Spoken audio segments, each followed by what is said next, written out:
What if the most famous prayer in history was intentionally rewritten to keep you powerless? For 2,000 years, you've been reciting a submission clause disguised as salvation. The original words weren't a plea to the sky, they were a stolen quantum activation code.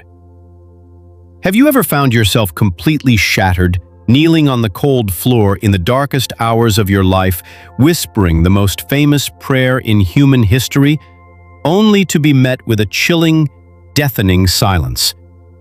I know that agonizing emptiness intimately. You pour your heart out, mechanically mumbling those ancient words, hoping that a distant, cold deity in the sky will reach down and lift your unbearable burdens.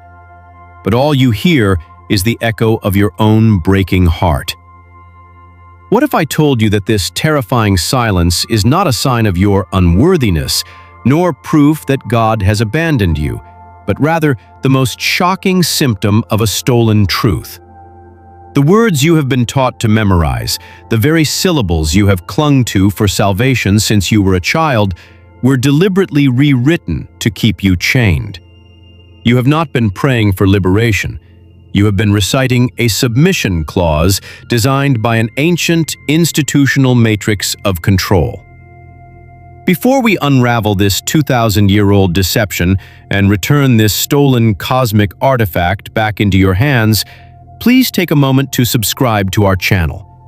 Your subscription is the driving force that allows us to keep pushing past the veils of deception, giving us the motivation to bring you more of these profound, hidden truths in the future. Bible Tales US 07 warmly welcomes you to a journey that will permanently shatter the illusions you were raised with and awaken the dormant power resting in your DNA. We have been led so tragically astray. For centuries, a towering hierarchy of control has weaponized the sacred against us. They constructed a massive psychological prison of fear, conditioning the masses to believe that we are inherently flawed, born in darkness, fundamentally broken, and destined to remain lowly sinners begging for crumbs of grace from a tyrannical monarch sitting beyond the clouds. They taught us to kneel. They taught us to plead. They taught us to constantly look outside of ourselves for a salvation that they acted as the exclusive gatekeepers for. But you are here today because you felt it, didn't you? That quiet, lingering ache in your bones telling you there is something vastly deeper, something brilliantly terrifying and beautiful hidden beneath the surface of the heavily edited texts we were handed. We are the hidden remnant, the seekers, the quiet rebels of the spirit who refuse to be docile any longer. I am here to tell you to completely forget the suffocating dogmas that have bound your soul. We are stripping away the heavy layers of institutional religion to uncover the radiant, beating heart of internal mysticism. What you have known as the Lord's Prayer was never meant to be a plea of weakness. When Yeshua, the mystic, the ultimate master, the architect of consciousness, first spoke these words into the dusty, ancient winds of the Middle East, he did not speak the rigid, politically sanitized language of empires and kings. He spoke Aramaic. And in Aramaic, words are not merely flat, dead symbols printed on a page. They are living, breathing entities. They are multidimensional geometries of sound. The prayer he offered was a quantum formula. It was a precise sequence of sonic activation codes deliberately designed to bypass the analytical, fearful mind and recalibrate the human frequency back to its divine resonance. Over millennia, through countless ruthless translations, from Aramaic to Greek to Latin to English, this ancient key was filed down, distorted, and repackaged to serve the very matrix it was originally meant to shatter. The visceral, raw power of the original vibration was lost in translation, replaced by words intended to keep humanity fearful and waiting for a rescue that never comes. But a vibration cannot be destroyed. It only waits in the dark to be remembered. You have lived through the dark night of the soul. You have felt the excruciating agony of separation. That pain was entirely necessary. It was the cracking of your shell, the violent dismantling of your illusions. You are now finally ready to receive the stolen artifact. We are going to take back the divine sovereignty that is rightfully yours by traveling back to the raw, sonic roots of these activation codes, unlocking the frequency of the cosmos within your very cells. Listen closely now, not with your physical ears, but with the ancient memory waking up inside your heart. The time for begging is over. The era of your awakening has truly begun. As you step across the threshold into this new era of awakening, we must first confront the towering, bearded phantom that has loomed over your psyche for a lifetime. When we were taught to look up and say, "Our Father who art in heaven," we were instantly programmed to visualize a distant, patriarchal monarch, an entity separated from us by an infinite gulf of sky and sin, judging our every human misstep from a gilded throne. But the moment you strip away the Latin and Greek political translations and return to the original Aramaic, this terrifying tyrant shatters into a million pieces of starlight, revealing a truth so beautiful it might make you weep. The word Yeshua actually spoke was Abun. Listen to the sound of it. Let it roll through your chest. Ab-woon. It does not mean a biological father or a human male figure in the sky. In the ancient mystical language of Aramaic, Abun is a composite of profound sonic geometry. Ab represents the ultimate cosmic source, the primordial birthing process of all creation, while woon signifies the breath, the spirit, the continuous exhalation of life into form. It is the divine parentage that transcends all human concepts of gender. You are not addressing a man. You are connecting with the divine breath that inhaled the universe into existence and is currently breathing through your very lungs. When you say Abun, you are recognizing that the Creator is not outside of you, but intimately woven into the very rhythm of your respiration. And what of this heaven we have been desperately trying to reach, terrified of being locked out of its pearly gates? The original phrase is dibwa shamaya. In Aramaic, Shamaya does not describe a geographical location in the clouds where good people go when their physical bodies give out. The root sham means light, sound, and vibration, while aya signifies encompassing all things. Yeshua was speaking of the vibrating, luminous frequency of the cosmos. He was describing a dimension of reality, an omnipresent field of radiant energy that exists everywhere simultaneously, including right here, right now, within the very room you are sitting in. You have spent your entire life believing you were exiled from paradise, reaching out your hands to a distant void, begging to be heard by a father who felt a million light years away. Can you feel the devastating tragedy of that lie? They took the most intimate, empowering truth of your existence, that you are made of the very breath and light of the cosmos, and turned it into a mechanism of separation and control. By redefining Abun dibwa shamaya, the institutional matrix convinced you that you were a beggar at the gates of reality. But the Aramaic code reveals that you are the offspring of a breathing, vibrating universe. You are a localized manifestation of Shamaya. Heaven is not a place you go to, it is a frequency you tune into. When you speak these words from your heart, you are not sending a letter to a faraway king.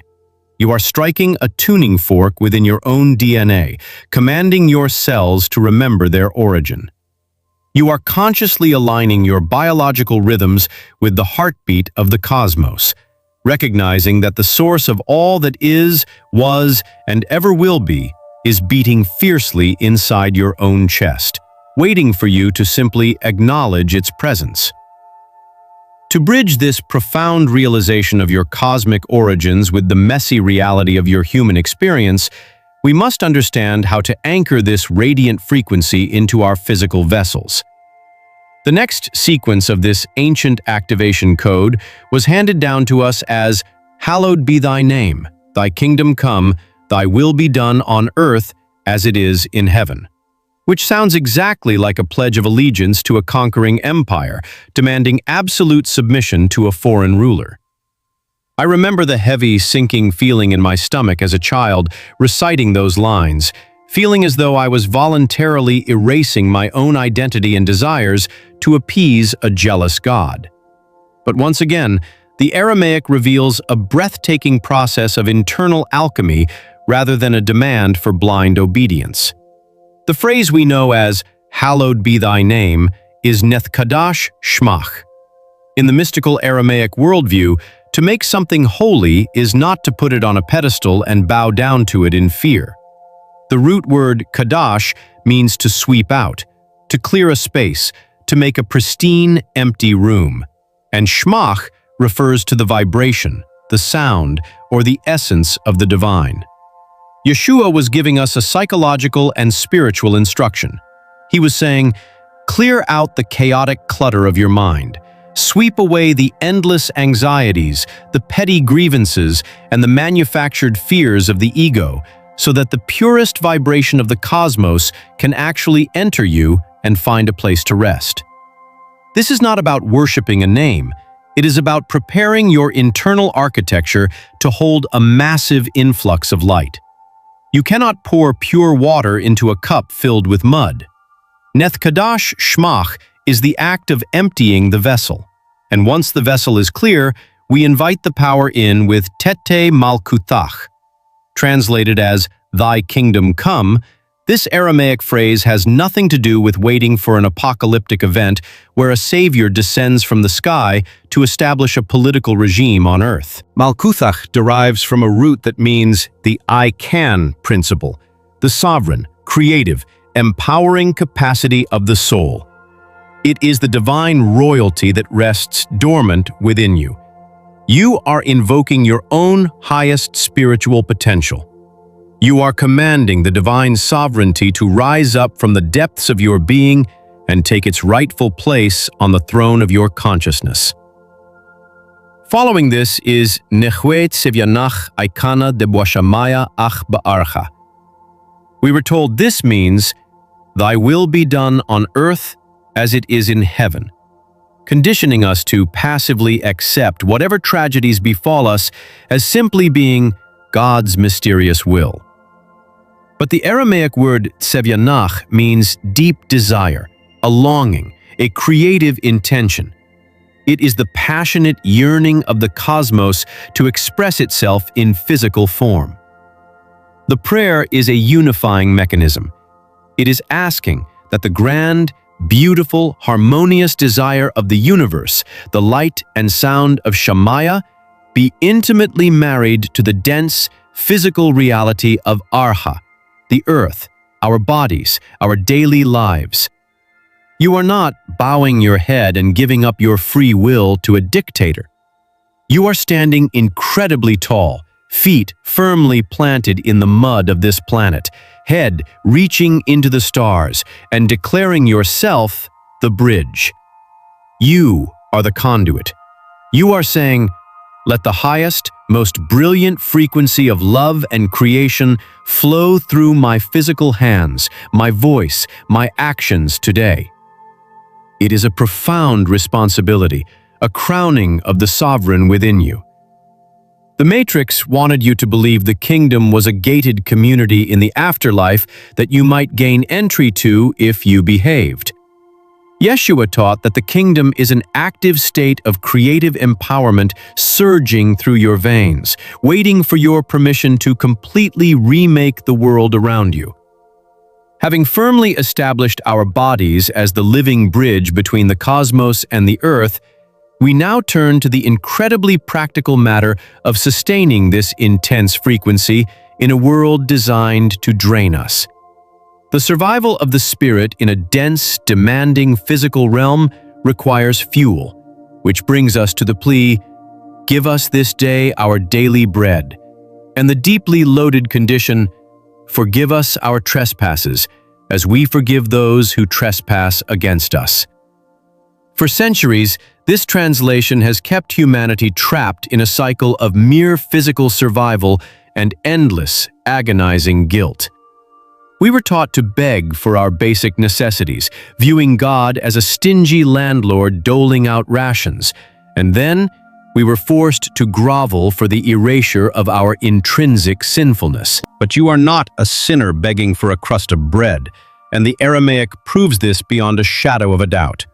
The words spoken were Havlan lachma dusunkanan. While lachma can mean physical bread, in the mystical traditions of the Middle East, it meant much more. It meant understanding, insight, the spark of life, the energetic sustenance required to grow. Sunkanan refers to what we absolutely need to unfold our potential day by day. This is a quantum request for energetic download. You are asking the universe to provide exactly the right insights, the exact amount of light, the specific encounters and synchronicities you need today to sustain your expanding consciousness. You are claiming your right to be nourished on every multidimensional level, recognizing that a starving soul cannot dismantle a prison. And then we reach the most weaponized phrase in religious history, the concept of sin and forgiveness. The church told you that you were born a trespasser, constantly racking up moral debts, destined for hellfire unless you continuously begged for mercy. But the Aramaic phrase, Vashvuklan kalben aikana dafknan shvukan lechayabain, paints a drastically different, deeply compassionate picture of the human condition. In Aramaic, there is no concept of a permanent, damning moral stain called sin. The word kalben translates to hidden knots, tangled threads, or energetic frustrations. It refers to the mistakes we make when we are out of alignment, the traumas we hold on to, the past failures that we allow to dictate our future. Yeshua was speaking the language of energetic physics, not moralistic punishment. When you speak these words, you are engaging in a radical act of self-liberation. You are saying, "Untie the tangled threads of my past. Release me from the energetic knots of my mistakes, just as I release the energetic hold of those who have tangled their threads with mine." Have you ever noticed how holding on to anger or drowning in guilt feels like a physical knot in your stomach? That is exactly what this ancient code addresses. The Matrix wants you obsessed with your flaws, forever looking backward, trapped in a low-frequency loop of shame and resentment. But this activation sequence is a blade that cuts the cords. It is an understanding that to hold the frequency of the cosmos, you cannot be weighed down by the heavy chains of past grievances. Forgiving is not about letting abusers off the hook or pretending trauma didn't happen. It is an internal technology used to clear your own energetic field. It is the conscious decision to stop letting the past drain your present power. You are wiping the slate clean, untangling the knots, and reclaiming the massive amounts of energy you previously wasted on guilt and anger, funneling it all back into your own profound awakening. With our past completely untangled and our energy reserves fully restored, we must now shield our newborn sovereignty from the powerful illusions that will inevitably try to pull us back to sleep. As we prepare to close this powerful circuit, we encounter the final baffling translation. Lead us not into temptation, but deliver us from evil. How many nights did you lie awake, wondering why a loving God would ever intentionally lead you into temptation in the first place? It makes no sense, because it is entirely backwards. It paints a picture of a trickster deity, setting traps for his children just to watch them fall. The truth, hidden within the Aramaic words "Wela tahlan lenesyuna, ela patsan min bisha," restores the profound dignity of your spiritual journey. Nesyuna does not mean the temptation to commit a sin or break a moral rule. It translates to delusion, distraction, or the illusion of the material world. It is the hypnotic trance of the matrix that tells you that wealth, status, and physical survival are the only things that matter. Bisha does not mean a personified evil or a demonic force.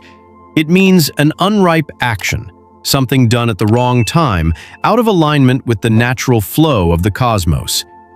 You are not begging a god to stop playing games with your soul. You are setting a fierce, intentional boundary for your own consciousness. You are declaring, "Do not let me be fooled by the shallow surface of reality. Keep my eyes open. Do not let me fall back into the collective amnesia.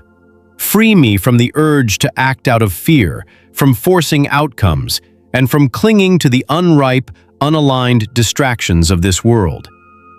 It is a battle cry for crystal clear clarity.